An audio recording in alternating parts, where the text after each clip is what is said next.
The crystal chandelier above the Warren family dining table cast sharp shadows across Imani Colbert's hands as she stood frozen in the hallway. Her fingers gripped the edge of the doorframe, knuckles turning ashen beneath her deep brown skin. Through the crack in the door, she could see her adoptive family gathered around the mahogany table, papers spread before them like accusations. "We're drowning, Thomas." Patricia Warren's voice was sharp, cutting through the air like glass. "The company is 6 months from bankruptcy." 6 months? After 3 generations of success, we'll be the ones who lose everything. Imani's heart hammered against her ribs. She had known things were bad. The hushed phone calls, the arguments behind closed doors, the way Thomas Warren's face had grown gaunt and gray over the past year. But bankruptcy? The word seemed impossible for a family that had always worn their wealth like armor. "The Pierce meeting is our last shot." Bradley Warren, their biological son, leaned back in his chair. At 32, he had his mother's sharp features and his father's sense of entitlement. "Brandon Pierce has more money than God. One investment from him could save everything. He's also notoriously particular about who he works with." Thomas Warren rubbed his temples. "Every proposal we've sent has been rejected. He won't even take our calls anymore." Silence fell over the room. Imani knew she should walk away, go back to her small room in the East Wing, pretend she had heard nothing. But her feet refused to move. Something about the tension in the air told her this conversation was about to turn dangerous. "What if we sweeten the deal?" Patricia's voice had changed, taken on a calculating edge that made Imani's stomach turn. "Offered him something unexpected? What are you suggesting?" Thomas asked. "Imani." The name hung in the air like poison. Imani's breath caught in her throat. "What about her?" Bradley asked, genuine confusion in his voice. Patricia laughed, a cold sound that held no humor. "Think about it. Brandon Pierce has everything: money, power, success. But he's been alone since his wife died 3 years ago. What if we offered him companionship? As part of the business package?" "You can't be serious." Thomas's voice held more disbelief than outrage.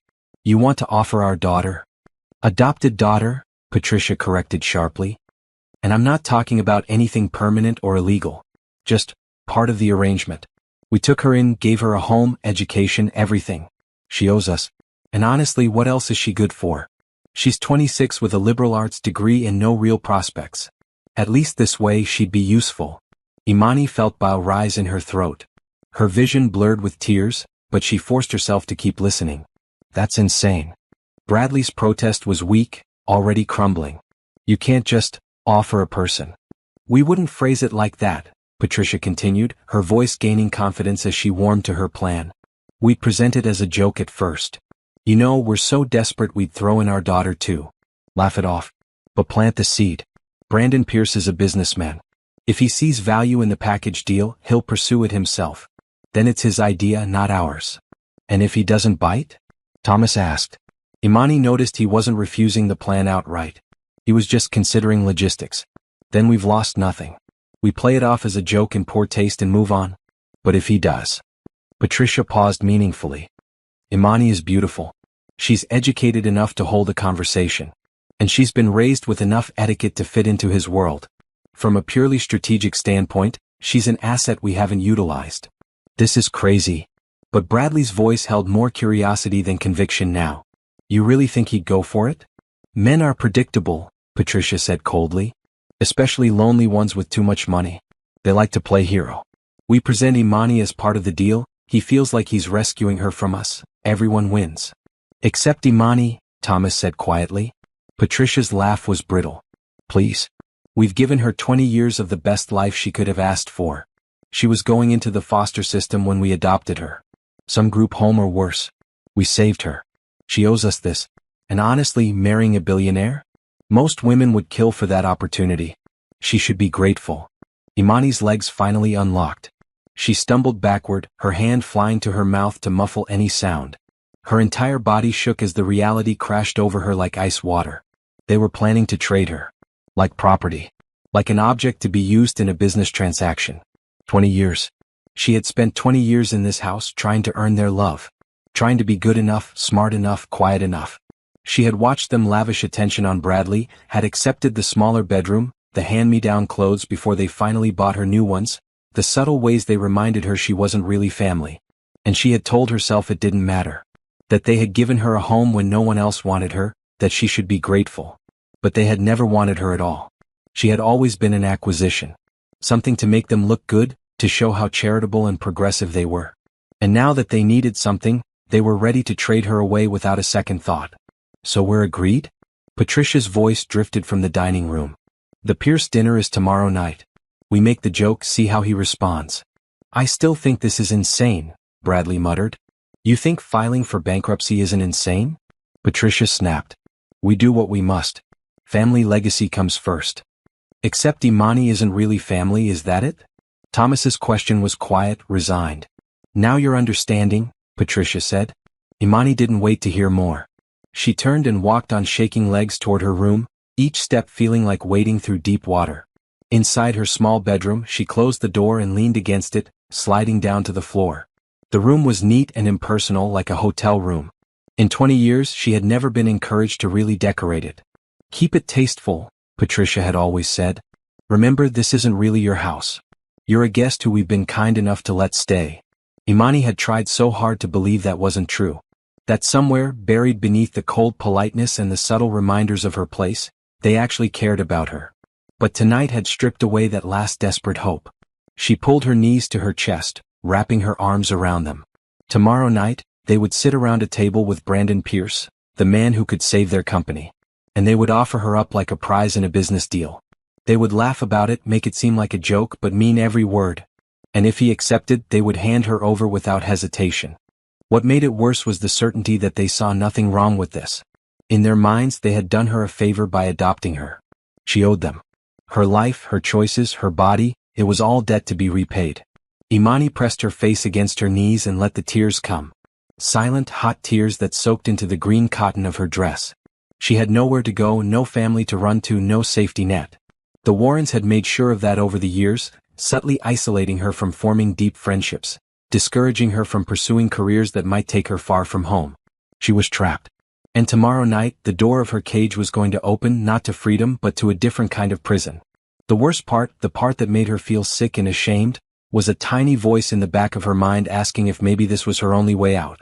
If being traded to a billionaire, even as part of a joke, might somehow be better than staying with the family who saw her as nothing more than a commodity. She hated herself for even thinking it. But as she sat on the floor of her impersonal room, listening to the Warrens continue their planning in the dining room below, Imani couldn't help but wonder if there was any situation in this world where she would ever be seen as more than a transaction.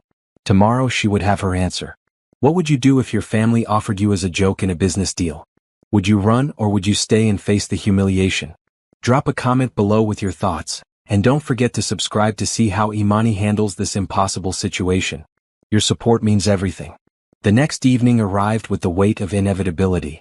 Imani stood in front of her closet mirror, adjusting the simple blue dress Patricia had laid out for her. Not too fancy, Patricia had said. We don't want to look like we're trying too hard. The irony wasn't lost on Imani. She had barely slept, spending the night alternating between fury and despair. Part of her wanted to run, to pack a bag and disappear before dinner. But where would she go? Her bank account held maybe $3,000, saved from years of birthday gifts and the small allowance the Warrens gave her. That would last perhaps 2 months in a cheap apartment, and then what? No. Running wasn't an option. At least not yet. Downstairs, she could hear the bustle of preparation. The Warrens had hired extra staff for the evening, wanting everything to be perfect. The best china, the best wine, the best version of themselves. And Imani, apparently, dressed in blue to blend into the background until the moment they decided to put her on display. Imani. Patricia's voice called up the stairs. Our guest will be here in 10 minutes. Come down. Imani took a deep breath and descended the stairs, each step feeling like walking toward an execution. In the grand foyer, the Warren family waited. Thomas in his best suit, looking ill at ease. Bradley in designer casual wear, checking his phone. And Patricia, wearing a red dress and a smile that didn't reach her eyes. Remember, Patricia said, looking directly at Imani. You're pleasant but not memorable. Speak when spoken to. Smile. Don't embarrass us. I understand, Imani said quietly. Her stomach churned. The doorbell rang. One of the hired staff moved to answer it, and Imani's heart began to race. This was it. The moment her life became part of a business transaction. Brandon Pierce entered the foyer, and Imani's first thought was that he didn't look like she expected. She had pictured someone older, perhaps cold and calculating. Instead, the man who stepped through the door was maybe late 30s, tall and lean in a well-cut charcoal suit. His skin was a warm brown, lighter than hers, his features suggesting mixed heritage. He had kind eyes, deep brown and observant, and when he smiled at the greeting party, the smile actually reached those eyes. "Mr. Pierce, welcome." Thomas stepped forward, hand extended. "Thank you for agreeing to meet with us." "Thank you for the invitation," Brandon said. His voice was deep, measured. "Your home is beautiful." The pleasantries continued as they moved into the dining room. Imani hung back as was expected of her, but she couldn't help stealing glances at Brandon Pierce. There was something about him that didn't fit the image of a ruthless billionaire. The way he thanked each staff member who served them, the genuine interest in his questions about the house's history, the absence of the arrogant swagger she had expected. Dinner began with uncomfortable small talk. The Warrens were trying too hard, laughing too loud at comments that weren't funny, pushing their business agenda too eagerly. Imani could see Brandon's polite mask beginning to strain. Then Patricia made her move. "We truly appreciate you considering our proposal," she said, refilling Brandon's wine glass. "We're prepared to offer very favorable terms. In fact, we're so eager to work with you, we'd practically throw in everything we have. Including." She laughed, a practiced sound, "our daughter here." The words landed like stones in still water. Silence rippled outward. Imani felt her face burn with humiliation. She kept her eyes on her plate, unable to look up. "I'm sorry?" Brandon's voice had changed, gone flat and hard. "What did you just say?"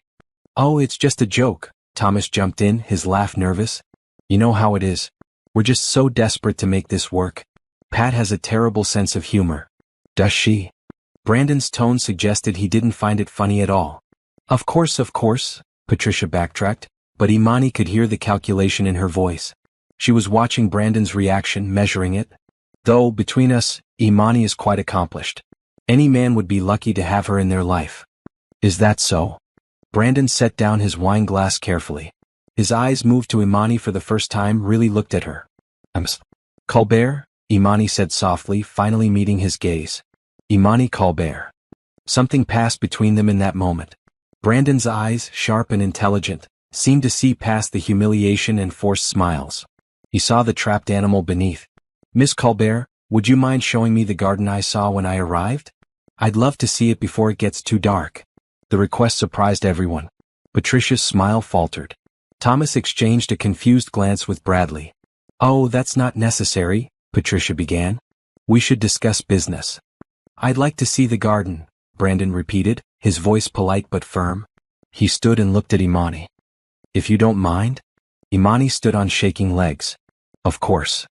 They walked out to the garden in silence, leaving the stunned Warren family behind. Once outside, away from the windows where they could be overheard, Brandon stopped and turned to face her. "Are you all right?" he asked simply. The question, asked with genuine concern by a complete stranger, almost broke her. Imani blinked rapidly, fighting tears. "I'm fine." "No, you're not." Brandon's voice was gentle. "And you shouldn't have to be. What they just did in there was cruel." "It's nothing I'm not used to," Imani said, then immediately regretted the admission. Brandon was quiet for a moment, studying her face. "How long have you lived with them?" 20 years. They adopted me when I was 6. "And they treat you like this regularly?" Imani didn't answer, but her silence said enough. Brandon nodded slowly as if making a decision. "Miss Colbert, I'm going to make you an unusual offer. You can refuse and I'll respect that decision completely. But I want you to hear me out." Imani's heart raced. "I'm listening." "I own a technology company among other businesses. I need a personal assistant, someone smart, capable, and trustworthy. The position comes with a salary of $200,000 a year, full benefits, housing in a guest house on my estate, and a company car.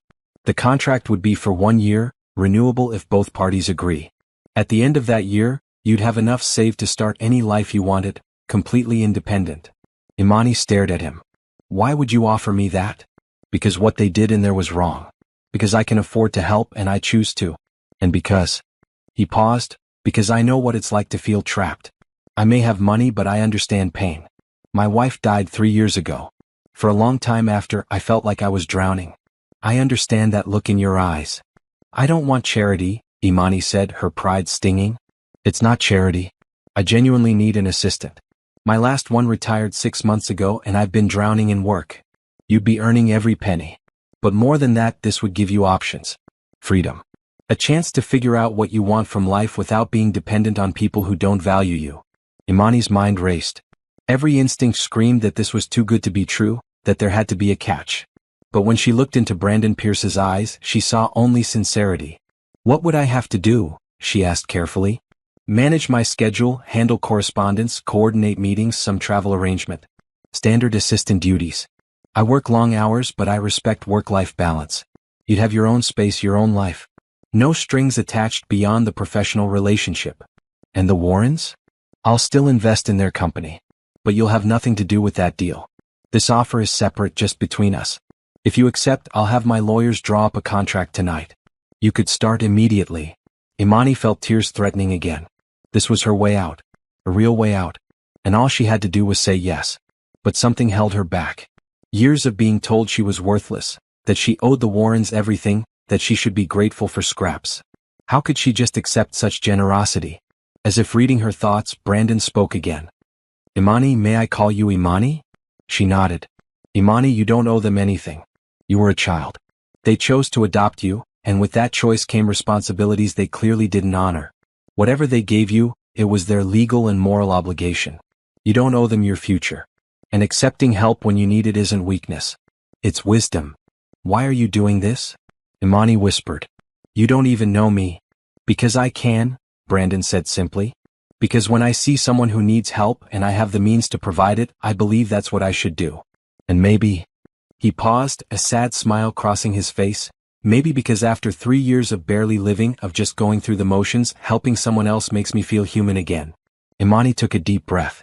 Everything in her upbringing told her to refuse, to not be a burden, to stay in her place. But a new voice, stronger and clearer, told her this was survival. This was her chance. Yes, she said. I accept. Thank you. Brandon's smile was genuine and warm. Thank you. Now shall we go back inside? I have a business deal to finalize with your former family. The word former sent a thrill through Imani's chest. Former family. A new life. Freedom. They walked back into the house together, and Imani felt like a different person than the one who had left it. The Warrens were waiting anxiously in the dining room. Everything all right? Patricia asked, her eyes darting between them suspiciously. Perfect, Brandon said smoothly. I've reconsidered your proposal. I'll invest the full amount you're requesting. Have your lawyers contact mine tomorrow and we'll finalize the details. The Warrens' faces lit up with relief and joy. They began thanking him profusely, but Brandon held up a hand. There is one condition. Imani has agreed to come work for me as my personal assistant. She'll be leaving with me tonight. The room went silent. Tonight? Thomas said weakly. That's rather sudden, Patricia said, her voice sharp. Is it? Brandon's tone was mild but his eyes were steel. You offered her as part of the deal. I'm simply taking you up on that offer, though in a much more ethical and legal way. She'll be my employee, well compensated and well treated. Unless you have objections? In which case, I can reconsider the investment. The threat hung in the air. Patricia's mouth opened and closed, but no sound came out. The Warrens needed this deal. They needed it desperately. And Brandon Pierce had just made it clear that Imani's freedom was part of the package. No, Thomas finally said, defeat in his voice. No objections. Wonderful. Brandon turned to Imani. If you'd like to pack your things, I'll wait. Imani nodded, not trusting her voice. She climbed the stairs to her room one last time, packed her meager belongings into 2 suitcases, and looked around the space that had been her prison for 20 years. She felt nothing. No sadness, no regret. Only a bubbling sense of freedom. When she came back downstairs, Brandon was waiting by the door. The Warrens stood in awkward silence, not even pretending to be sad about her leaving. Goodbye, Imani said to them. It was all she could manage. Patricia nodded curtly. Thomas looked away. Bradley was back on his phone. Imani walked out the door and didn't look back. In the driveway, a sleek black car waited. Brandon's driver took her suitcases and loaded them into the trunk. Ready? Brandon asked. Imani looked back at the house one more time, then at the man who had just changed her entire life. Yes, she said. I'm ready. As the car pulled away from the Warren estate, Imani watched the house disappear in the rearview mirror. She was leaving behind 2 decades of pain, of feeling unwanted and used. and driving toward something new, something unknown. It was terrifying and exhilarating in equal measure. But for the first time in as long as she could remember, Imani Colbert felt hope. The Pierce estate was nothing like the Warren house. Where the Warrens favored cold marble and sharp angles, Brandon's home was warm and lived in. The main house was substantial but not showy, built of honey-colored stone with large windows that seemed to invite natural light. Gardens surrounded the property, professionally maintained but with a wild edge that suggested someone actually cared about beauty, not just appearances. The car pulled up to a smaller building set apart from the main house, connected by a stone path lined with solar lights. "This is the guest house," Brandon explained as they stepped out. "It's yours for as long as you work for me. 3 bedrooms, full kitchen, living space. Completely private. I'll only come over if invited or if there's an emergency." Imani followed him inside and caught her breath. The space was beautiful. Hardwood floors, comfortable furniture in shades of green and cream, large windows overlooking the garden. It felt like a real home, not a showpiece. "The main bedroom is through there," Brandon pointed. "I had my housekeeper stock the kitchen with basics, but we can go shopping tomorrow if there's anything specific you need. Here's a key, the code for the security system, and this." He handed her a smartphone, still in its box. "It's linked to my business accounts and has all the contact information you'll need. Your personal accounts can stay separate if you prefer." Imani turned the phone over in her hands, overwhelmed. "This is too much." "It's tools for your job," Brandon corrected gently. "Imani, I need you to understand something. You're not a charity case. You're my employee. I have high standards and I'm going to expect you to meet them. This isn't a free ride. It's an opportunity, but you'll have to work for it." The words, oddly, were comforting. Imani had been afraid this was all pity. The idea that she would have to earn her place, that she had value to offer, made it feel real. "I understand," she said. "Good. Now it's late. Get settled tonight. Tomorrow morning, come to the main house at 8. We'll go over your duties and get started. My housekeeper, Mrs. Chen, will give you the tour." "Oh, and Imani?" She looked up at him. "Welcome home." After Brandon left, Imani stood in the middle of her new living room, surrounded by her meager suitcases, and finally let herself break down. She sank onto the couch and sobbed, great heaving cries that came from somewhere deep inside. But these weren't tears of sadness. They were relief. The overwhelming emotion of realizing she was finally, truly safe. She cried until she had no tears left, then wiped her face and began unpacking. Her clothes looked shabby and sparse in the large closet, her few personal items barely filling one shelf. But it was hers. This space, this chance, this life was hers. That night, Imani slept better than she had in years. The next morning she woke early, nervous energy flooding her system. She dressed carefully in one of her nicer outfits, black slacks and a cream blouse, then walked the stone path to the main house. Mrs. Chin met her at the door. The woman was in her 60s, with kind eyes and a no-nonsense demeanor. "You must be Imani. I'm Mrs. Chin, I manage the household. Mr. Pierce asked me to show you around before you start." The main house was impressive but comfortable.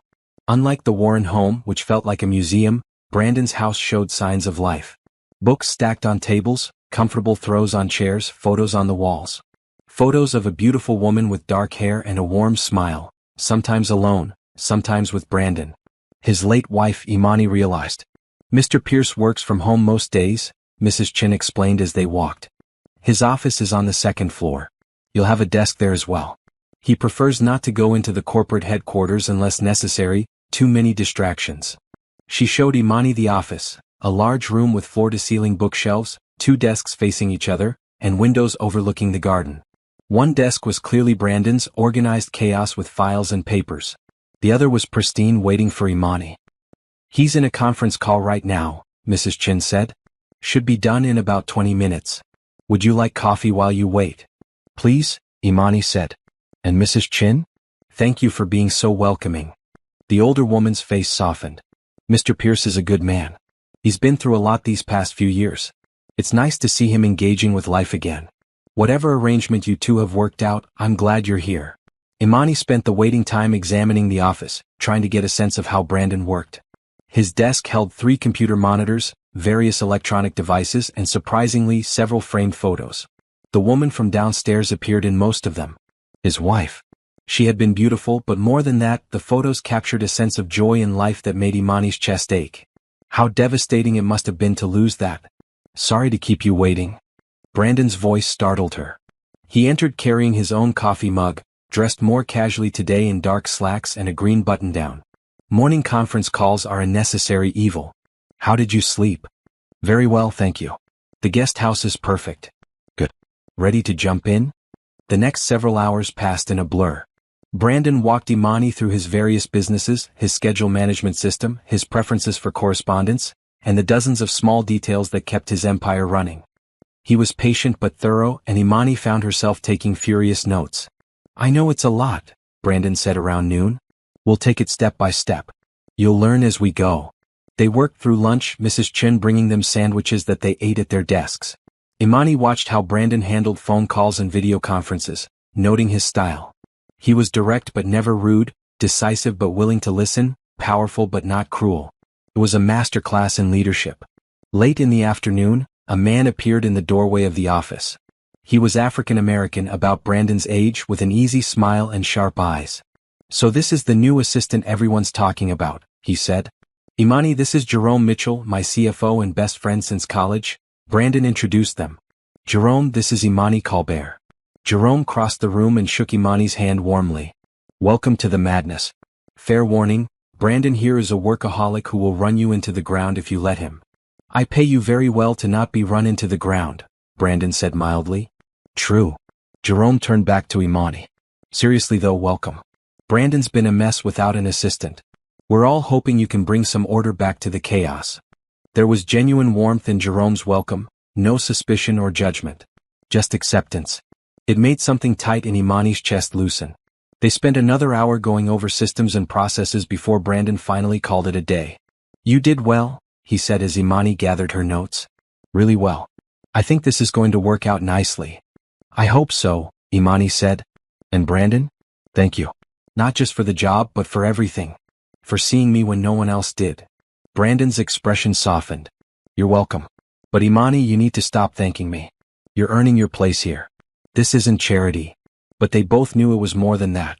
Brandon had saved her, whether he wanted to call it that or not. And Imani was determined to prove worthy of that salvation. Over the next few weeks, Imani settled into her new life with a sense of wonder.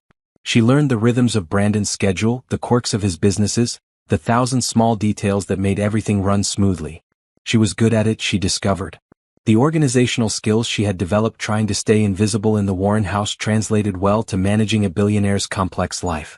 Brandon was an excellent boss, demanding but fair, quick to praise good work and patient with mistakes. He treated her like a person, not a servant. He asked about her opinions, valued her input, and slowly, Imani began to feel like she had real worth. One evening, about 3 weeks in, Brandon invited her to have dinner with him and Jerome in the main house.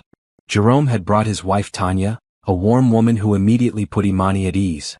It's so nice to see Brandon engaging with people again, Tanya said as they ate. She wore a cheerful red blouse that suited her personality. After Michelle died, he just shut down. Threw himself into work and nothing else. Tanya? Jerome warned gently. No, she's right, Brandon said. He looked at Imani. I haven't been fully present in my own life for 3 years. I've been going through the motions. But having someone else to consider, someone to work with, it's been good for me. You've been good for me, Imani. The comment was casual, but something in the way he said it made Imani's heart skip. She looked down at her plate, afraid her face would betray the warmth flooding through her. Well, we're glad to have you here, Jerome said, smoothly changing the subject. And speaking of work, Brandon, we need to talk about the Hartman proposal. Business talk resumed, and Imani was grateful for the reprieve. But she couldn't shake the feeling that something had shifted. Brandon had called her presence in his life good. And sitting at this table, surrounded by kind people who treated her like family, Imani realized she felt the same way. For the first time in her life, she was exactly where she belonged. And that terrified her almost as much as it thrilled her. 6 weeks into her new life, Imani had almost managed to forget about the Warrens entirely. She was thriving in her role, learning more each day, and slowly beginning to believe this life was real and permanent. Brandon had even insisted she use the company card to buy herself a proper work wardrobe, and her closet now held clothes that actually fit and looked professional. She was working late one Thursday evening, finishing up some correspondence, when Mrs. Chin appeared in the office doorway looking troubled. Imani, there are people here to see you. They say they're your family. Imani's blood ran cold. The Warrens? Mrs. Chin nodded. They're quite insistent. Mr. Pierce is in a board meeting, or I would have asked him first. I wasn't sure what to do. Imani's hands were shaking, but she forced herself to stay calm. Where are they? I left them in the front parlor. I didn't want them wandering the house. Thank you, Mrs. Chin. I'll handle it. Imani walked to the front parlor with her heart hammering. Through the doorway she could see them. Patricia, Thomas, and Bradley Warren, all three looking around the room with barely concealed envy. Imani, there you are, Patricia said when she entered. Her voice was sticky sweet, but her eyes were calculating. We've missed you terribly. You left so suddenly. What do you want? Imani kept her voice steady. That's no way to greet your family, Thomas chided. We came to see how you're settling in. This is quite the setup you've landed in. I'm working, Imani said. I have a job. That's all this is. Right, a job. Bradley smirked. He wore an expensive-looking maroon shirt, probably bought with Brandon's investment money. Personal assistant. That must be quite interesting work. The insinuation in his voice made Imani's skin crawl, but she refused to rise to the bait. Did you need something specific? I have work to finish. Patricia's false sweetness dropped away. Actually, yes. We do need something. Brandon's investments saved our company, which is wonderful. But we've identified some additional opportunities. Expansion possibilities that could really take us to the next level.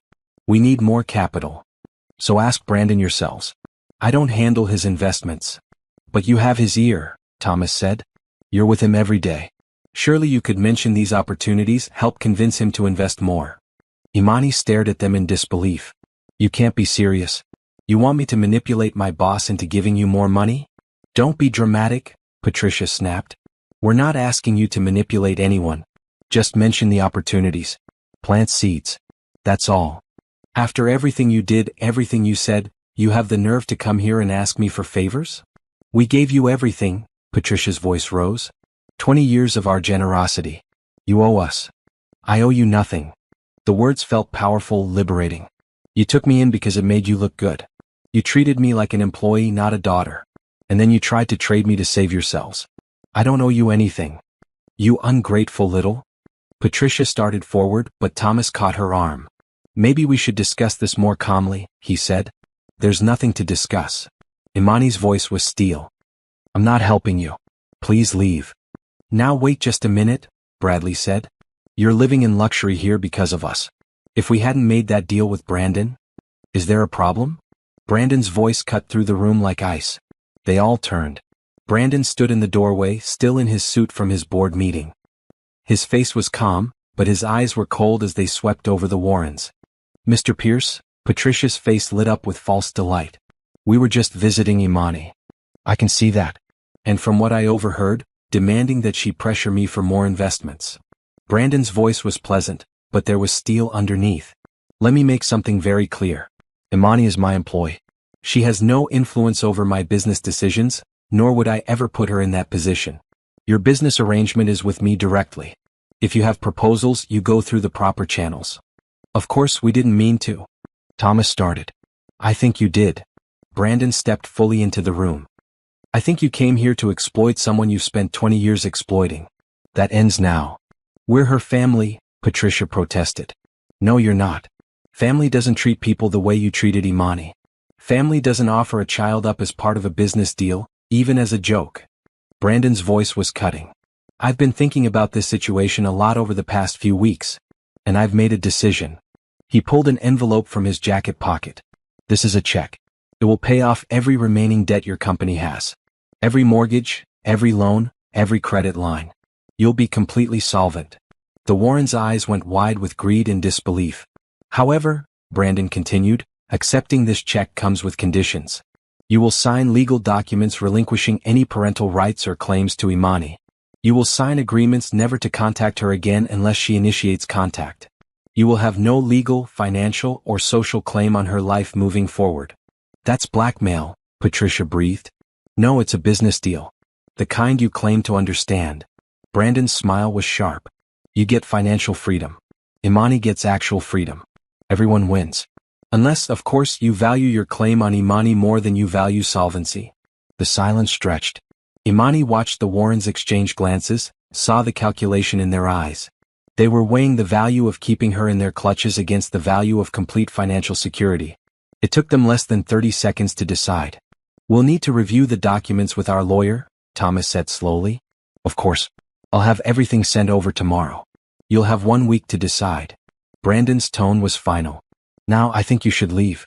You're upsetting my assistant, and I have a very busy schedule tomorrow that I need her clear-headed for." The dismissal was clear. Patricia looked like she wanted to argue, but Thomas was already moving toward the door. Bradley followed, throwing one last resentful look at Imani. At the doorway, Patricia turned back. "You'll regret this, Imani. Biting the hand that fed you." "The hand that fed me also tried to sell me," Imani said quietly. "I have no regrets." After they left, silence fell over the room. Imani stood frozen, processing what had just happened. Brandon had offered to pay off all the Warrens' debts. That had to be millions of dollars. Just to set her free. "Why?" she finally whispered. "Why would you do that?" Brandon's expression softened. "Because I can afford it and you deserve to be free. Because what they did was wrong and I have the means to make it right. And because..." He paused. "Because in 6 weeks you've become important to me. Not as an employee, though you're excellent at that. But as a person I care about. I don't like seeing people I care about hurt." Imani felt tears burning behind her eyes. "I can't let you do this. It's too much. It's already done. The check is written. The documents are drawn up. All that's left is for them to decide what they value more, money or control over you. And we both know what they'll choose." He was right. The Warrens would take the money. They would sign away any claim to her without hesitation. And Imani would finally, truly be free. "Thank you," she whispered. "I know you say I shouldn't keep thanking you, but I don't know what else to say." Brandon crossed the room and for the first time, pulled her into a brief hug. It was warm and solid and safe. "You don't have to say anything. Just keep being who you are. That's enough." When he pulled back, Imani saw something in his eyes she couldn't quite name.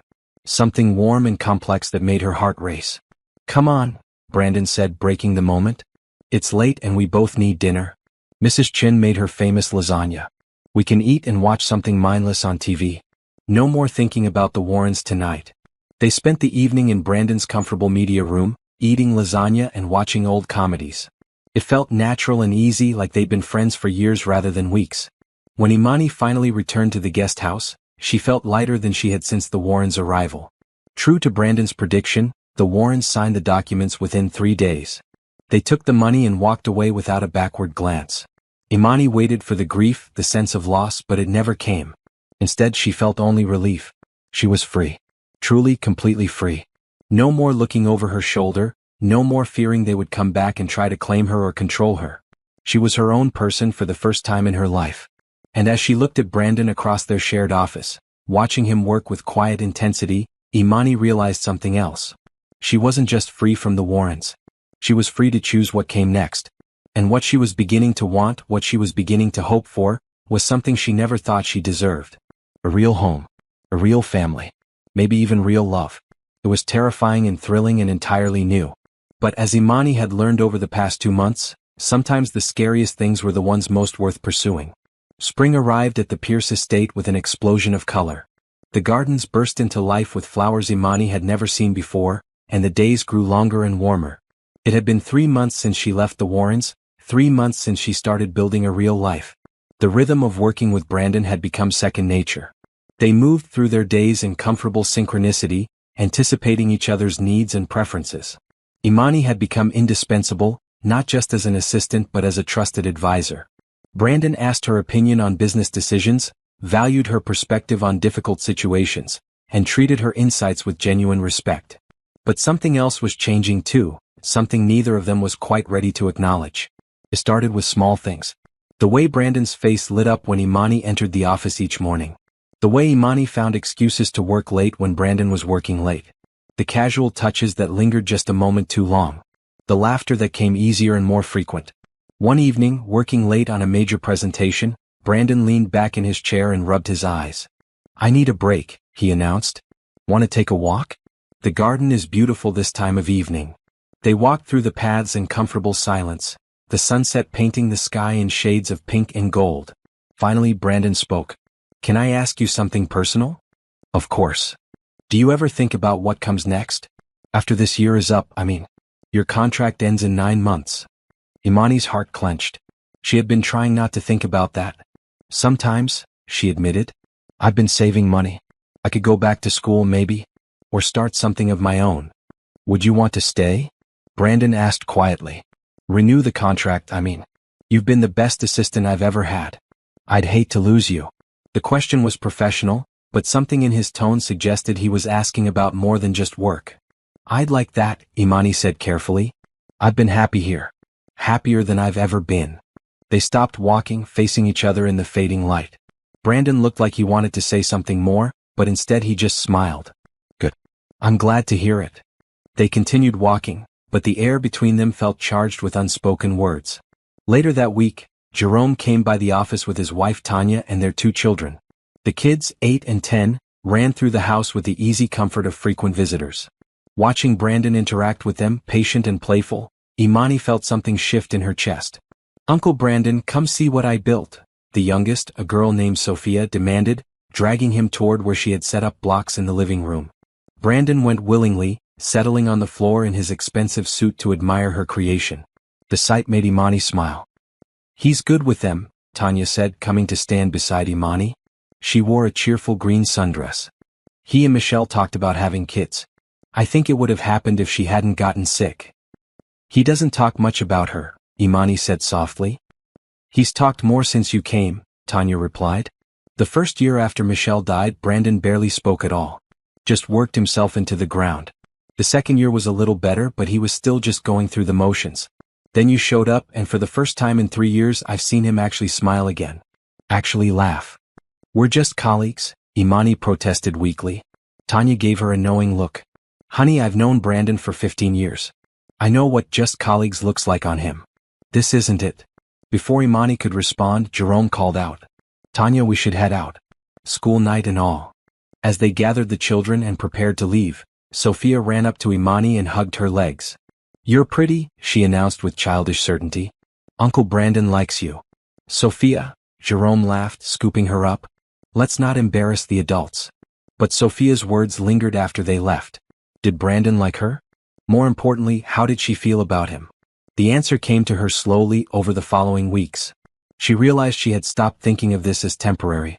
She woke up each morning excited to see Brandon, to work beside him, to share meals and conversations. She memorized his coffee order, his favorite foods, the small things that made him smile. She found herself noticing the way his eyes crinkled when he laughed, the way he ran his fingers through his hair when he was thinking hard about something. She was falling for him. The realization terrified her. Brandon was her boss, her savior, the person who had pulled her out of the worst situation of her life. How could she possibly tell him she wanted more than friendship and professional respect? One evening they were working late again, the office lit only by desk lamps. Brandon had taken off his jacket and rolled up his sleeves, and Imani found herself distracted by the casual intimacy of it. Earth to Imani, Brandon said with amusement. I've said your name 3 times. Sorry, Imani felt her face heat. What were you saying? Brandon set down the document he'd been reviewing. Actually, I wanted to tell you something. About Michelle. Imani's attention snapped fully to him. In 3 months he had barely mentioned his late wife. I met her in college, Brandon began, his voice soft. She was studying art history and I was in business school. She was everything I wasn't, creative, free-spirited, constantly seeing beauty in things I overlooked. She balanced me. Made me better. She sounds wonderful, Imani said gently. She was. When she got sick, pancreatic cancer, it was fast. 6 months from diagnosis to. He trailed off. I watched her fade and I couldn't do anything to stop it. All my money, all my resources, and I couldn't save the one person who mattered most. I'm so sorry, Brandon. For a long time I felt guilty being alive when she wasn't. Guilty for wanting to move forward like I was betraying her memory. I shut down everything except work because work didn't hurt. What changed? Imani asked. Brandon looked directly at her, his eyes intense in the lamplight. You did. Having you here, working with you, getting to know you, it reminded me that life doesn't stop. That there's still joy to be found, still connections to make. Michelle wouldn't have wanted me to stop living. She would have wanted me to find happiness again. Do you think she'd be happy with the person you've become? I think she'd be relieved I'm finally trying again. Brandon paused. Imani, I need you to know something. What started as me helping you has become something more. You've become important to me. Not just as an employee but as a friend. As someone whose presence makes my life better.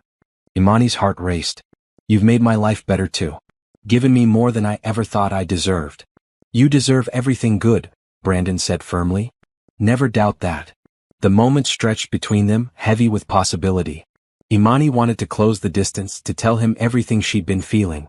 But fear held her back. What if she was misreading things? What if this was just friendship and her confession ruined everything? We should probably call it a night, Brandon said finally, breaking the spell. It's almost midnight. They walked out together, and at the fork in the path where Brandon turned toward the main house and Imani toward the guest house, they hesitated.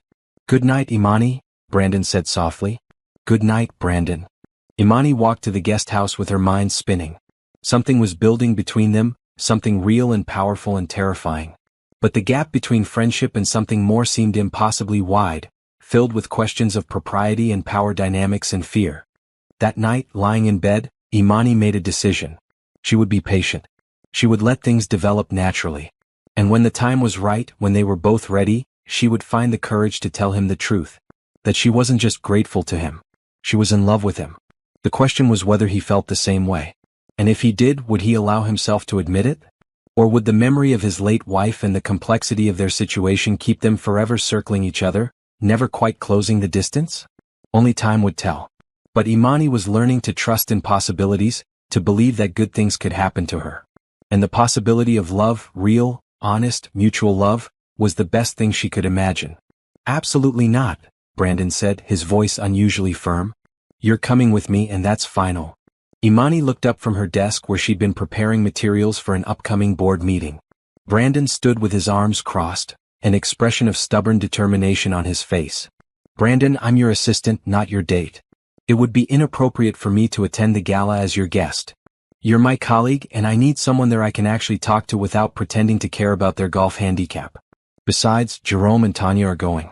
It won't be weird. The Parker Foundation Charity Gala was the social event of the season, bringing together the city's wealthiest to raise money for children's education.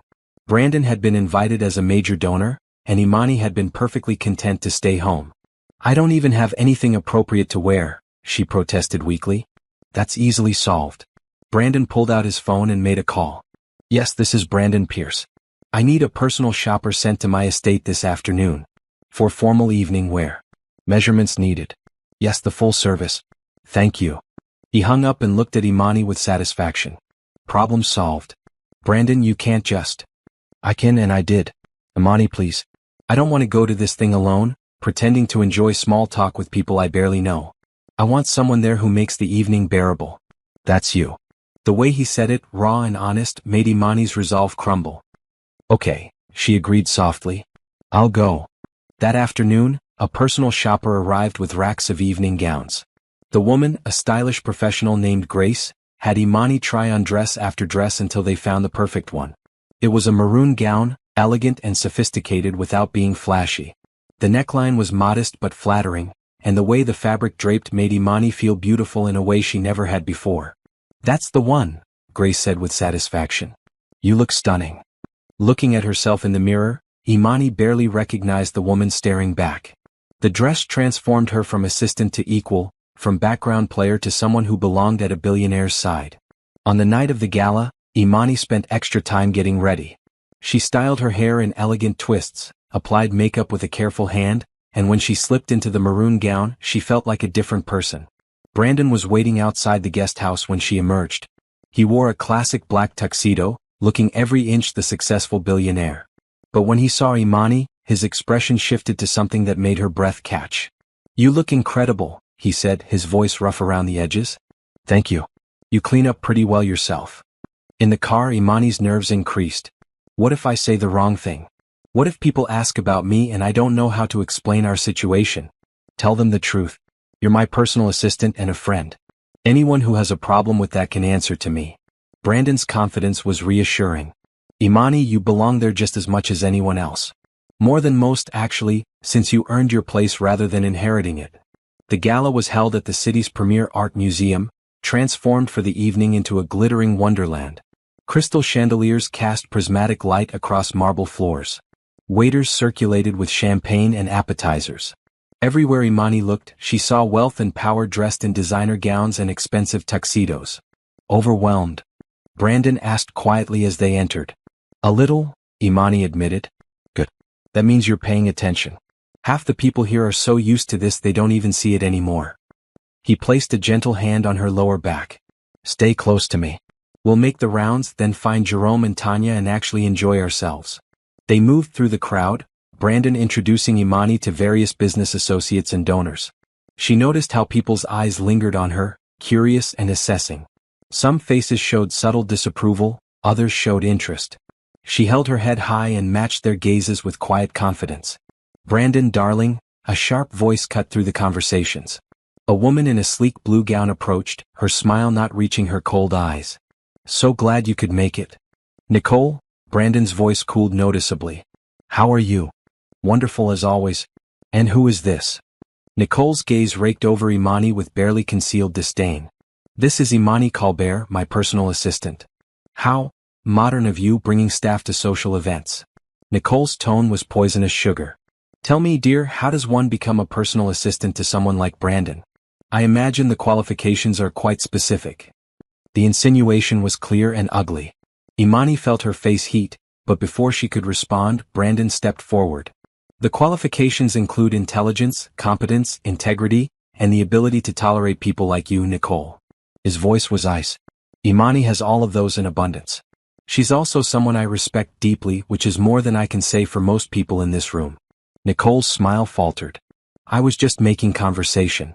No, you were being deliberately insulting to someone who has done nothing to you. That seems to be your specialty. Brandon's cold fury was impressive. If you'll excuse us, we have actual conversations to attend to. He guided Imani away, his hand warm and protective on her back. Once they were out of earshot, Imani let out a shaky breath. I'm sorry, Brandon said. Nicole Hartman is a rival businesswoman who's been trying to undermine me for years.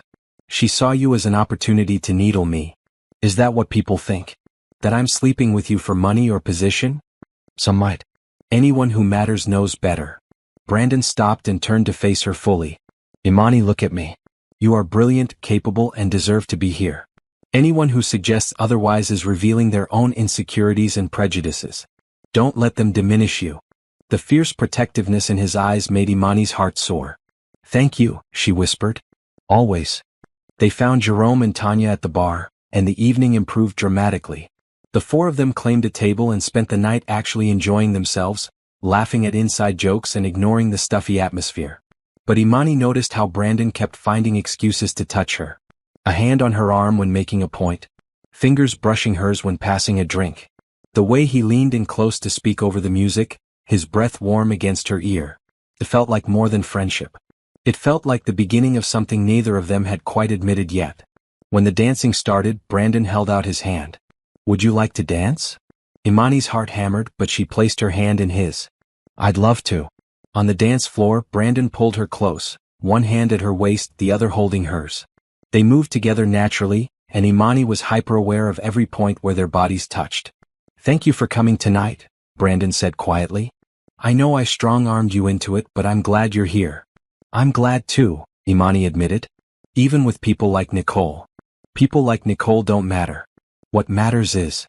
He paused, searching her face. What matters is finding people who see you for who you really are. Who value you properly. Do you? The question slipped out before Imani could stop it. Value me properly? Brandon's arms tightened around her. More than I probably should, he said, his voice low and intense. The confession hung between them, weighted with possibility. Imani's breath caught. This was it. The moment where everything could change. But then the song ended and people began applauding and the moment fractured. Brandon stepped back, his expression guarded again. We should probably head out, he said. Early meeting tomorrow. In the car ride home they sat in charged silence. Imani's mind replayed Brandon's words over and over. More than I probably should. What did that mean? Was it acknowledgement of feelings or regret for having them? At the estate, Brandon walked her to the guest house door. They stood facing each other in the soft glow of the porch light. Tonight was. Brandon started, then stopped. Imani, I need you to know something. You've become incredibly important to me. But our situation is complicated. The power dynamic, the fact that I'm your employer, everything you've been through. I don't want to take advantage or make you feel obligated in any way. What if I don't feel obligated? Imani asked, finding courage she didn't know she had. What if I just feel? Brandon's eyes darkened. He reached out and gently tucked a strand of hair behind her ear, his fingers lingering against her cheek. Then we need to be very careful. Because what I feel is significant. And scary. And completely inappropriate given our arrangement. Life is complicated, Imani said softly. But that doesn't mean the feelings aren't real. No, Brandon agreed. It doesn't. They stood there, suspended in possibility, neither quite brave enough to close the final distance. Finally, Brandon stepped back. Good night, Imani. Thank you for tonight. Good night, Brandon. Imani went inside and leaned against the closed door, her heart racing. Something had shifted tonight. They had both acknowledged, however indirectly, that this was more than just a professional relationship. The question now was what they were going to do about it. The week after the gala passed in a state of heightened tension. Brandon and Imani continued working together, but there was a new awareness between them, a careful distance that felt like holding their breath. Imani caught Brandon watching her sometimes, his expression unreadable. She knew she did the same, her eyes drawn to him constantly. The air between them felt electric, charged with words they weren't saying. Jerome noticed. Okay, what's going on? He asked Imani one afternoon when Brandon was on a phone call. The tension in this office is thick enough to cut. I don't know what you mean, Imani said, not meeting his eyes. Please. I've known Brandon for 18 years. I can tell when something's bothering him. And you've been walking around like you're afraid to breathe wrong. Jerome's voice was gentle. Did something happen at the gala? Imani bit her lip. I think we both realized we feel more than we should. And now we don't know what to do about it. Jerome sighed. I was wondering when you two would figure that out. You've been circling each other for months. It's complicated. I work for him. I owe him everything. How can I separate what I feel from gratitude? Can I give you some advice? Jerome asked. Stop overthinking it. Yes, Brandon helped you out of a bad situation. But you've also been an amazing assistant who's made his life better. You don't owe him romantic feelings. If you have them, it's because of who he is, not what he did for you. What if I'm reading it wrong? What if he just sees me as a responsibility? Trust me, what Brandon feels for you is not responsibility. That man has been half in love with you since the gala, maybe before. But he's scared. Jerome's voice dropped. Michelle was his world. When she died, it broke something in him. The idea of loving someone again, of opening himself up to that kind of loss, it terrifies him. So what do I do? Be patient. Be honest. And when the moment is right, be brave enough to say what you feel. Jerome smiled. Brandon's worth the risk. And I think you are too. Later that evening, Imani was finishing up some emails when she heard voices from Brandon's office. The door was slightly ajar and she recognized Jerome's voice. You need to tell her, Jerome was saying. It's not that simple. Brandon sounded tired. She works for me, Jerome. The power dynamic alone makes this ethically questionable. And beyond that, what kind of man uses someone's vulnerability as an opening for romance? The kind who genuinely cares about her well-being? Brandon, you didn't pursue Imani when she was vulnerable. You gave her space, resources, and respect. You've spent months proving you see her as an equal. That's not exploitation. But I'm still her employer. She depends on me for housing, income, everything. How can she say no if I ask for more? How can I ever be sure her feelings are real and not just gratitude or obligation? Imani's heart clenched. So Brandon did feel something, but his conscience was holding him back. Have you considered just talking to her about it? Jerome asked. Laying out your concerns and seeing what she says? I'm terrified of losing what we have.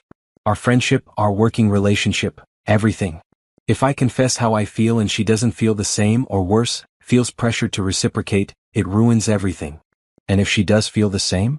If you're both holding back out of fear and missing out on something real? Silence fell. Imani knew she should walk away, stop eavesdropping. But she couldn't move. I care about her so much, Jerome, Brandon said, his voice rough with emotion. More than I've cared about anyone since Michelle. She's smart and kind and she sees the world in ways that make me want to be better. When she smiles at something I've said, it's the best part of my day. And the thought of not having her in my life in any capacity is unbearable. That sounds like love, my friend. Maybe it is. But that doesn't make it right or simple. Imani deserves someone who can give themselves to her completely, without baggage or complications. Someone who doesn't carry the ghost of another love. Someone who won't always wonder if they're taking advantage. Michelle wouldn't want you to stop living. You know that. I know. But knowing something intellectually and feeling it in your heart are different things. I'm not sure I know how to love someone new without feeling guilty, like I'm betraying her memory. Imani's eyes filled with tears. Brandon was struggling with the same things she was, feeling the same fears and doubts. You're not betraying anyone by allowing yourself to be happy again, Jerome said firmly. Michelle loved you. She would want you to find joy, to find love. Holding yourself back doesn't honor her memory. It just makes both of you suffer for nothing.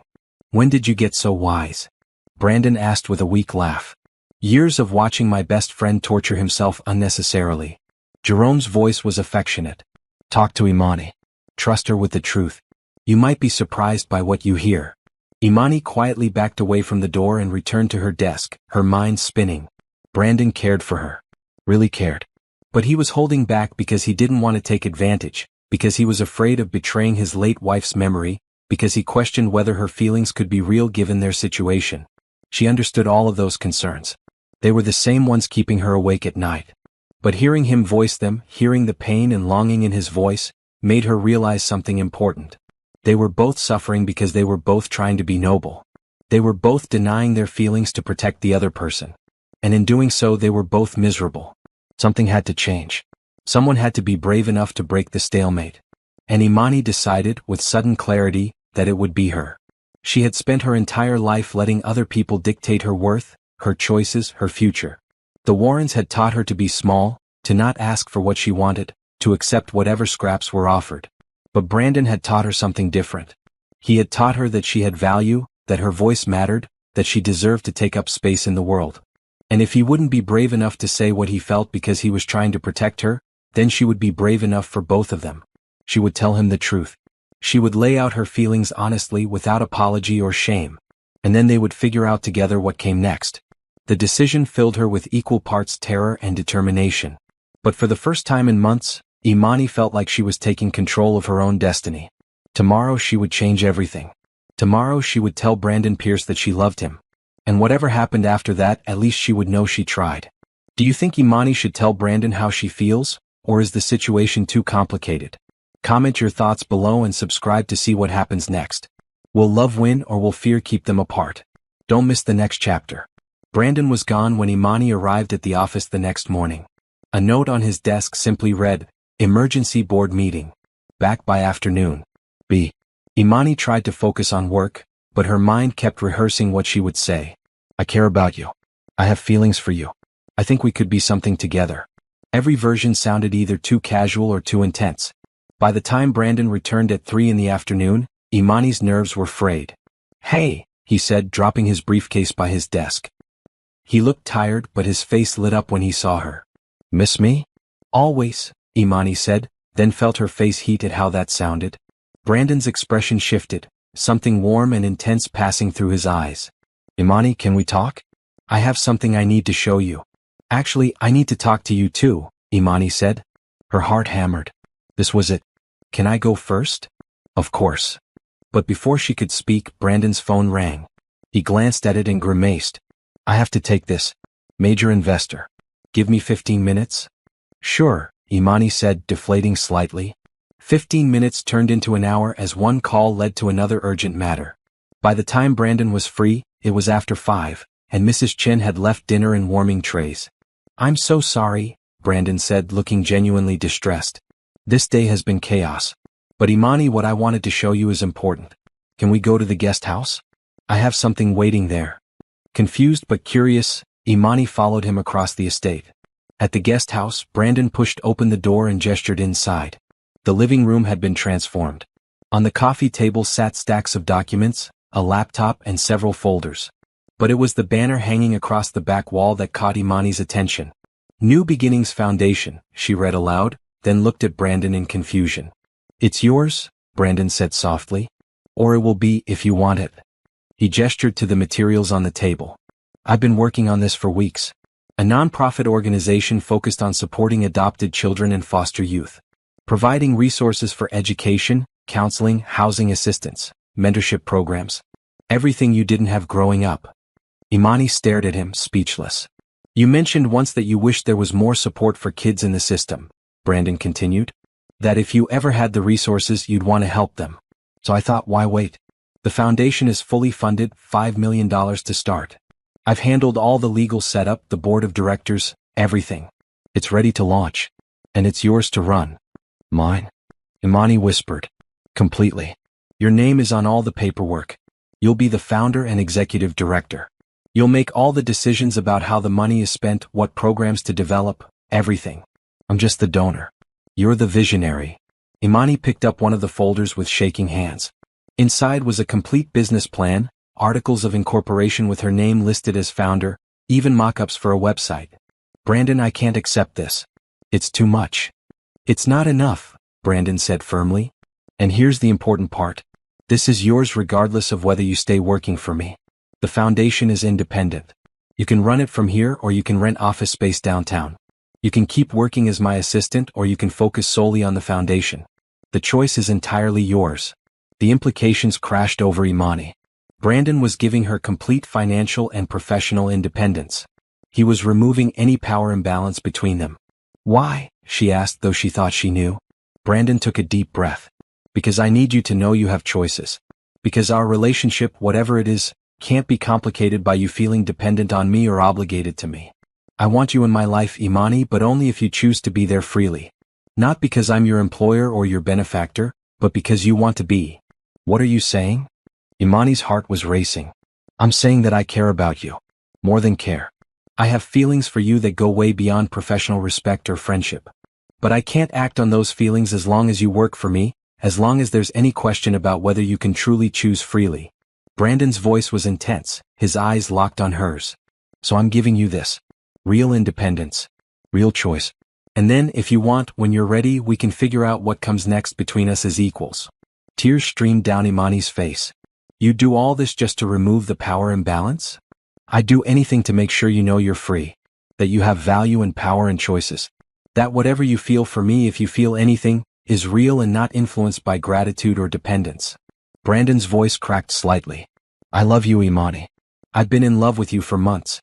But I can't be with you, I won't be with you, until I know for certain that you're with me because you want to be, not because you feel you have to be.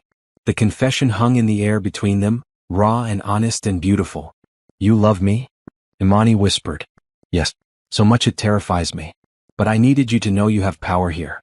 That you don't owe me anything.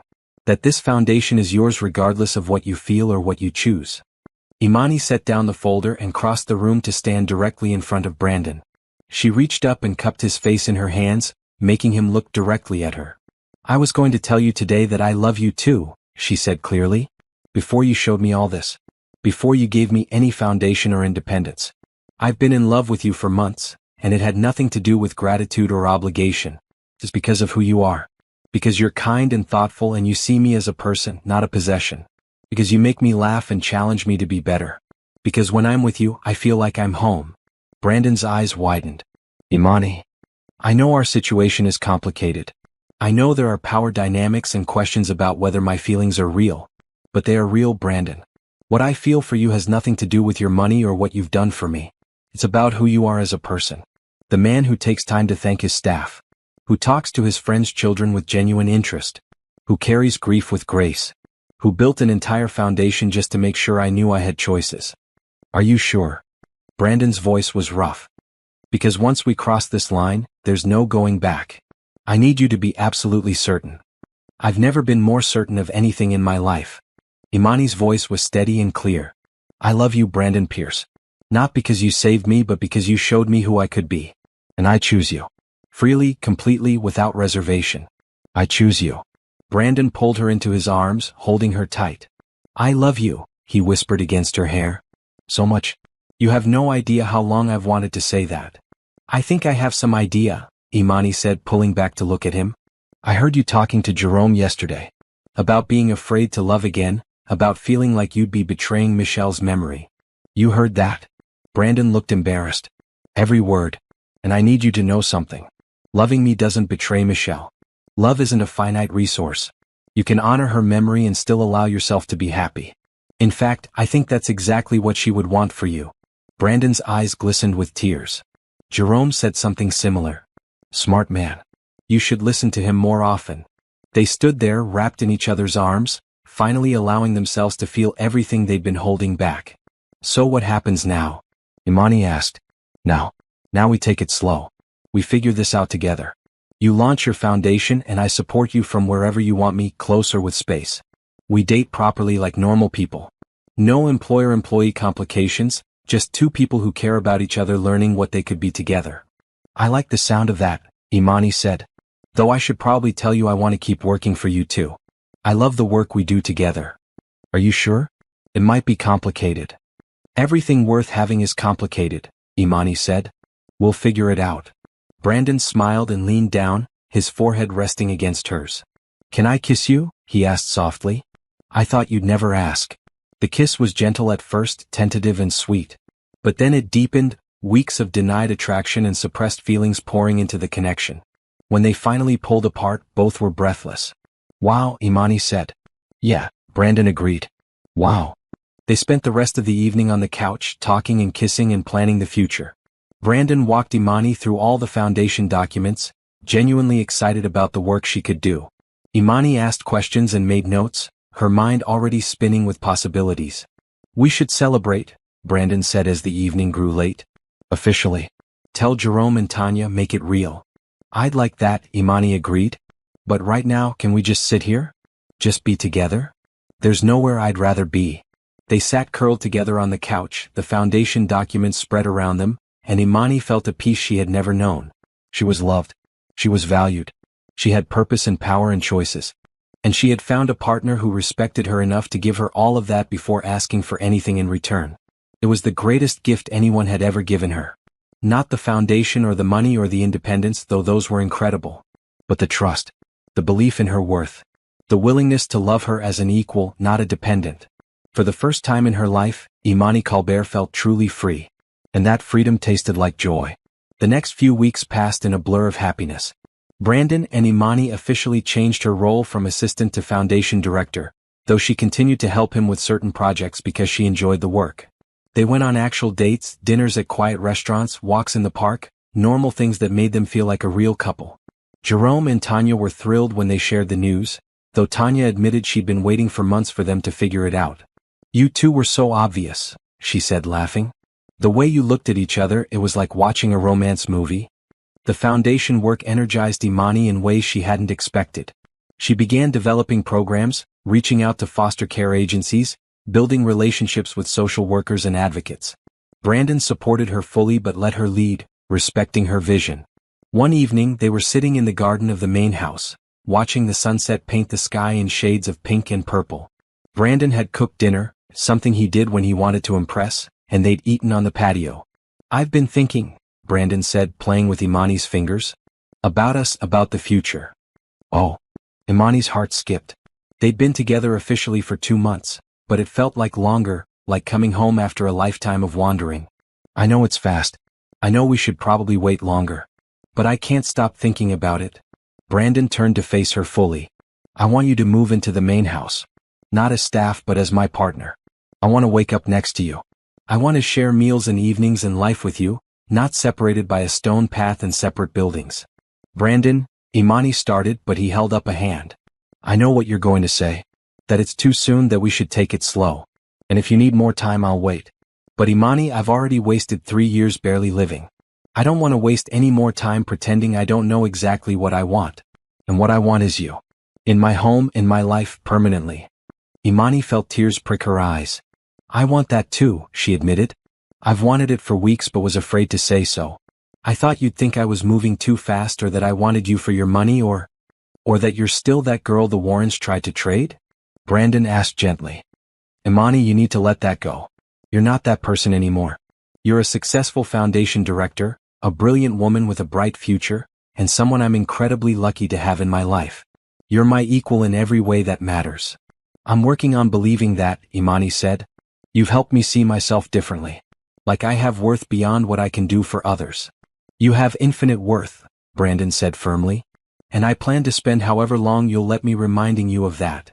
They sat in comfortable silence for a moment, then Brandon spoke again. There's something else I want to tell you. About Michelle. You don't have to, Imani said quickly. I want to. I need you to understand. Brandon took a deep breath. For a long time after Michelle died, I felt guilty whenever I was happy. Like I was betraying her memory by moving forward. But lately, I've started thinking about it differently. Michelle loved life. She found joy in everything. And I think she would be furious with me for wasting 3 years being miserable, for denying myself happiness because she couldn't be here to share it. I think you're right, Imani said softly. Loving you doesn't mean I love her less. It means I'm finally allowing myself to live again. And I think wherever she is, Michelle would be happy about that. She'd probably like you actually. You both see beauty in things others overlook. You both believe in helping people and making the world better. Imani's heart swelled. Thank you for sharing that with me. And for being patient with yourself, with us. I should be thanking you. You gave me a reason to try again. Brandon pulled her closer. So what do you say? Will you move in with me? Make this house actually feel like a home again. Imani pretended to think about it, then smiled. Yes. Absolutely yes. Brandon's answering smile was brilliant. He pulled her into a kiss that communicated everything words couldn't, love and hope and promise. When they pulled apart, Imani felt a completeness she'd never known. Everything in her life had led to this moment, all the pain and struggle and loneliness had brought her here, to this man, this love, this future. I love you, she said, simple and true. I love you too, Brandon replied. More than I thought I could love anyone again. You've given me back my life, Imani. You've reminded me how to be human, how to feel, how to hope. That's a gift beyond measure. We've given each other something, Imani corrected. You saved me, but I think maybe I saved you too. Maybe we saved each other, Brandon agreed. They stayed in the garden until the stars came out, talking about the future, making plans, dreaming out loud. Imani felt drunk on possibility, on the certainty that this was real and lasting and right. Later that night, as she packed her things in the guest house for the move to the main house, Imani reflected on how much had changed in 6 months. She had gone from being offered as a joke in a business deal to being a foundation director and the partner of a man who valued her beyond measure.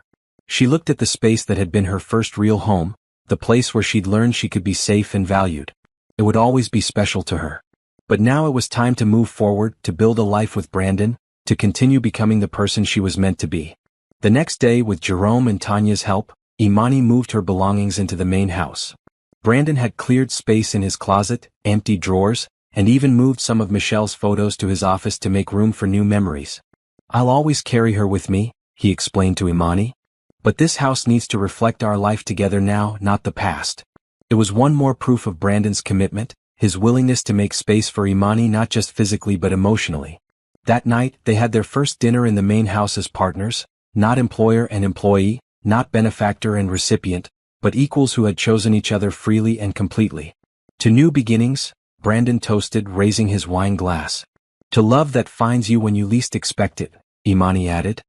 To finding home in another person, Jerome added. He and Tanya had joined them for the celebration. They drank and laughed and planned the future. Imani talked excitedly about the foundation's first programs. Brandon shared news about a new business venture. Jerome and Tanya told stories about their kids. It felt like family. Real family built on choice and love rather than obligation or blood. Later, lying in bed next to Brandon for the first time, Imani felt a contentment so deep it was almost overwhelming. What are you thinking? Brandon asked, pulling her closer. That I'm happy, Imani said simply. Really truly happy. I didn't know I could feel this way. Get used to it, Brandon murmured, pressing a kiss to her forehead. Because I plan to make you this happy for as long as you'll let me. Forever sounds good, Imani replied. Forever it is. They drifted off to sleep wrapped in each other's arms, two people who had found their way home through pain and struggle and unexpected grace. And in that moment, with Brandon's heartbeat steady beneath her ear and his arms secure around her, Imani knew with absolute certainty that she was exactly where she belonged. The journey from being offered as a joke to being cherished as a partner had been long and difficult. But every step had been worth it to end up here, loved and valued and free. And as sleep claimed her, Imani smiled, knowing that tomorrow would bring more joy, more growth, more life shared with the man who had seen her worth when no one else did. The man who had loved her not despite her past, but because of the strength that past had forged in her. The greatest gift, she realized, wasn't the money or the foundation or even the security. It was being seen, being known, being loved for exactly who she was. And that was worth everything. 6 months later, Imani stood in front of the mirror in her bedroom, adjusting the cream-colored wedding dress. It was simple and elegant, nothing like the elaborate gowns she'd seen in magazines. But it was perfect for who she was and what this day meant. "You look beautiful," Tanya said from behind her. She wore a deep green dress, serving as Imani's maid of honor. "Brandon's not going to be able to breathe when he sees you." "I still can't believe this is happening," Imani admitted. "6 months ago I was terrified to even tell him how I felt. And now you're marrying him," Tanya finished with a smile. "It's amazing how life can change when you're brave enough to reach for what you want." The foundation had thrived over the past months. Imani had launched 3 programs supporting foster youth, partnering with local agencies to provide resources the system couldn't. She'd hired a small staff and was already making a real difference in children's lives. The work was fulfilling in ways she'd never imagined, knowing she was preventing other kids from feeling the way she had felt, alone and unwanted. But even more incredible was the relationship she'd built with Brandon. They had taken their time, learning each other's rhythms and quirks and wounds. They'd had difficult conversations about money and power and making sure their partnership stayed balanced. They'd laughed and argued and made up. They'd built a real relationship based on mutual respect and genuine love. 3 months ago Brandon had proposed. Not with grand gestures or public displays, but quietly over breakfast, telling Imani that every morning with her was better than he thought his life could be again, and he wanted every morning for the rest of his life. Imani had said yes without hesitation. Now, she stood ready to marry him in a small ceremony in the garden where they'd first walked together, where he'd first made the offer that changed her life. "Ready?" Tanya asked. "So ready," Imani replied. They walked out together. The garden had been transformed with simple decorations, white chairs arranged in rows, flowers everywhere. But the most striking thing was the intimacy. This wasn't a society wedding designed to impress. It was personal and real. Jerome's children served as flower girl and ring bearer, excited to be part of the event. Mrs. Chin sat in the front row, having become a grandmother figure to Imani. A few other close friends filled the remaining seats. That was all. No distant relatives, no business associates, no one they didn't truly care about.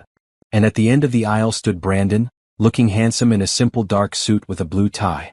But it was his expression when he saw Imani that made her heart soar.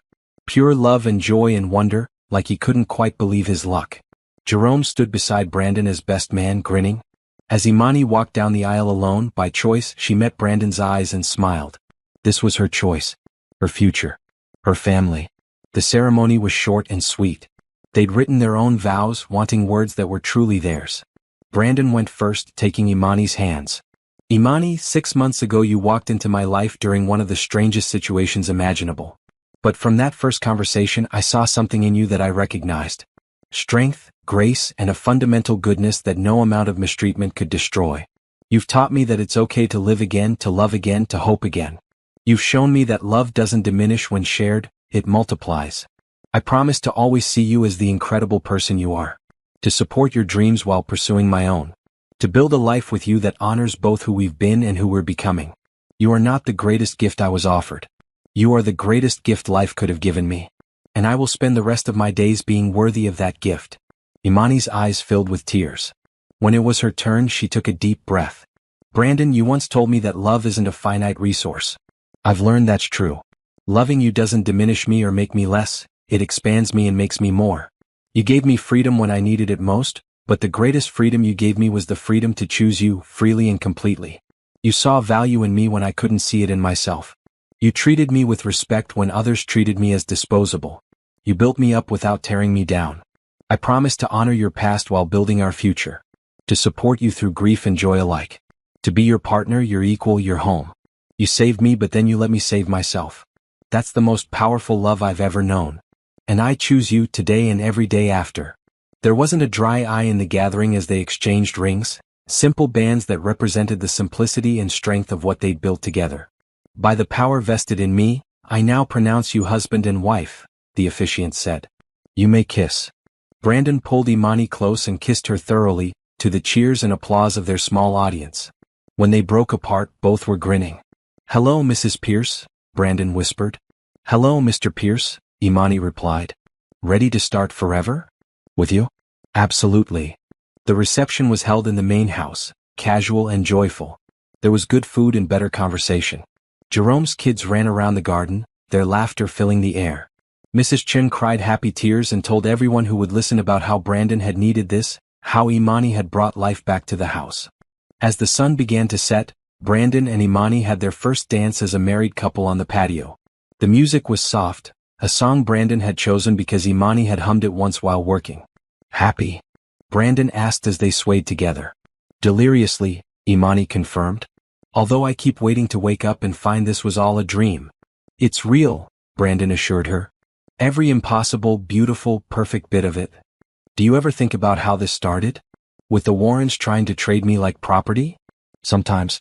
But only to be grateful it happened. If they hadn't made that terrible joke, I might never have met you. I'm grateful too, Imani admitted.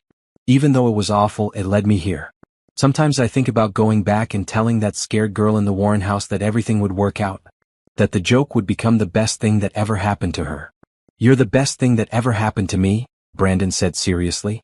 Never doubt that. Later, when the celebration was winding down and guests were leaving, Jerome pulled Brandon aside while Tanya hugged Imani. You did good, man, Jerome said. Michelle would be proud of you. Of both of you. Thanks, Jerome. For everything. For being there through the dark years, for encouraging me to try again, for being the best friend a guy could ask for. Always. Now go be with your wife. Enjoy this happiness. You've both earned it. As night fell, Imani and Brandon stood in the garden where everything had begun. The fairy lights strung through the trees twinkled like stars, and the air was warm and perfect. What are you thinking? Brandon asked, pulling Imani close. I'm thinking about all the kids out there who feel like I felt. Alone, unwanted, disposable. And I'm thinking about how the foundation can reach more of them, help more of them. Give them the chances I was given. Always thinking of others, Brandon said fondly. That's one of the 1,000 reasons I love you. I can't help it. I know what it's like to believe you have no value. I want every kid to know they matter, that they're worthy of love and respect and good things. We'll make it happen, Brandon promised. Together. They stood there in comfortable silence, two people who had found their way to each other through an unlikely path. A business deal meant as a joke had become a love story. A moment of cruelty had transformed into an opportunity for grace. Thank you, Imani said softly. For what? For seeing me. For valuing me. For giving me the freedom to choose this, to choose you. Thank you for choosing me, Brandon replied. For teaching me how to live again. For being patient with my fears and my grief. For loving me despite my baggage. We all have baggage, Imani said. The trick is finding someone willing to help you carry it. I'll carry yours if you carry mine, Brandon offered. Deal. They sealed the promise with a kiss, standing in the garden where their journey had begun. And as they walked back to the house together, hand in hand, husband and wife, Imani reflected on the incredible journey that had brought her here. She had been offered as a joke, treated as a commodity, valued less than furniture. But Brandon had seen past all that to the person underneath. He had given her freedom and independence and choice. And she had chosen love. The greatest gift in her life wasn't money or security or even freedom, though those were all precious. The greatest gift was being seen for who she truly was and loved because of it, not despite it. And as they entered their home together, ready to begin their life as partners, Imani knew with absolute certainty that every moment of pain and struggle had been worth it to end up here, with this man in this life, surrounded by love. She was home. Finally, completely, perfectly home. And the joke that had begun as cruelty had become a love story that would last a lifetime. Because kindness had won. Hope had prevailed. And love, as it always should, had led the way.